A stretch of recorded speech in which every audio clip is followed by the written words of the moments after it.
आज हम एक और अपकमिंग आईपीओ के बारे में बात करेंगे जिसका नाम है JNK India limited and by the end of this video हम आपको बताएंगे कि हम इस आईपीओ में इन्वेस्ट करने वाले हैं या फिर नहीं।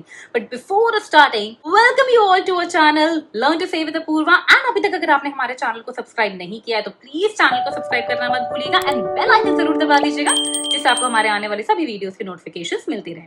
तो आइए जानते हैं आखिर JNK इंडिया लिमिटेड करती क्या है। तो ये कंपनी इनकॉर्पोरेट हुई थी सन 2010 में एंड ये company process FIDE heaters, reformers और क्रैकिंग फर्नेसेस की डिजाइनिंग, मैन्युफैक्चरिंग, सप्लाई और इंस्टॉलेशन देखती है। इस कंपनी के अगर हम बिजनेस की बात करें तो उसके 17 क्लाइंट्स हैं इंडिया में एंड 7 अब्रॉड में हैं। अगर डोमेस्टिक क्लाइंट्स की कुछ नाम अगर हम लें तो वो है Indian Oil Corporation Limited, Tata projects limited, Rashtriya chemicals and fertilizers limited. As on March 31, 2023 तक कंपनी के पास 192 परमानेंट एम्प्लॉइज थे।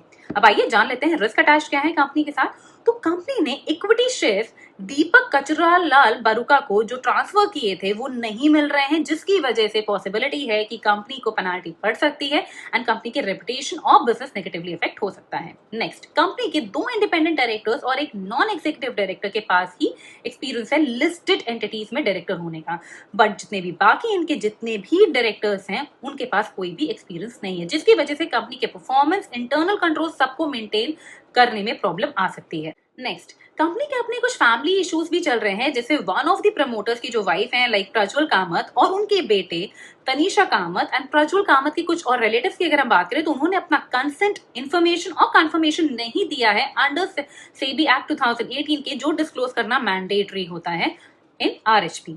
नेक्स्ट, दिसंबर 31, 2023 तक में कंपनी की 2 फैसिलिटीज थी, एक मुंद्रा गुजरात में और दूसरी थी जयपुर ओडिशा में। बट ओडिशा वाली जो फैसिलिटी है वो अभी रिसेंटली ही क्लोज हुई है आज ऑन April 1st, 2024 को, और मुंद्रा गुजरात वाली जो फैसिलिटी है उसमें सिर्फ और सिर्फ एक्सपोर्ट पर्पस के लिए ही उसे यूज किया जाता था। सो यूटिलाइजेशन कैपेसिटी कम है, जिसकी वजह से कंपनी का बिजनेस और फाइनेंशियल कंडीशन सब नेगेटिवली इफेक्ट हो सकते हैं। नेक्स्ट, आइए बात करते हैं ऑब्जेक्ट्स ऑफ द इशू की। तो कंपनी के जितने भी प्रोसीड्स कंपनी के पास आएंगे वो सब यूज होंगे उनके वर्किंग कैपिटल रिक्वायरमेंट्स और जनरल कॉर्पोरेट पर्पसेस के लिए।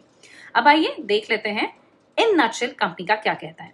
तो कंपनी फंडामेंटली हमें स्ट्रॉन्ग नजर आ रही है, बट कंपनी के अगर हम फाइनेंशियल्स को देखें तो कंपनी के assets, total revenue, profit after tax और EPS सब बढ़ता हुआ नजर आ रहा है, जो एक अच्छा साइन है। बट ROE, ROCE और RONW कम होते हुए नजर आ रहे हैं एंड साथ ही साथ अगर हम देखें तो टोटल बोरोइंग्स और डेट टू इक्विटी रेशियो हमें बढ़ता हुआ नजर आ रहा है, जो एक अच्छा साइन नहीं है। दो डेट टू इक्विटी रेशियो 0.40 ही है एज ऑन December 31, 2023, जो एक अच्छा साइन है, बट स्टिल वो बढ़ रहा है। अगर हम रिस्क अटैच देखें तो कंपनी के साथ हमें काफी फैमिली इश्यूज हमें नजर आ रहे हैं, जिसकी वजह से आगे जाके काफी प्रॉब्लम्स हमें नजर आ रही हैं, लाइक हो सकती है काफी प्रॉब्लम्स आ सकती हैं। साथ ही साथ और भी रिस्क अटैच हैं जो काफी डिफिकल्ट नजर आ रहे हैं हमें देखने में। पीयर के कंपैरिजन में कंपनी जो है काफी, उसका जो मार्केट कैप है वो काफी कम है। साथ ही साथ अगर हम EPS और NAV की बात करें तो वो भी थर्मैक्स के कंपैरिजन में काफी कम है। IPO की इशू साइज की बात करें तो वो 650 करोड़ का है, जिसमें से 350 crore, that is more than half of the value, उन शेयर होल्डर्स के पास जाएगी जो अपने शेयर सेल आउट कर रहे हैं एंड महज 300 करोड़ ही कंपनी के पास जाएगा। GMP की बात करें तो वो एट प्रेजेंट 0 है। तो ओवरऑल अगर हम कंपनी के financials, peer comparison, risk attach,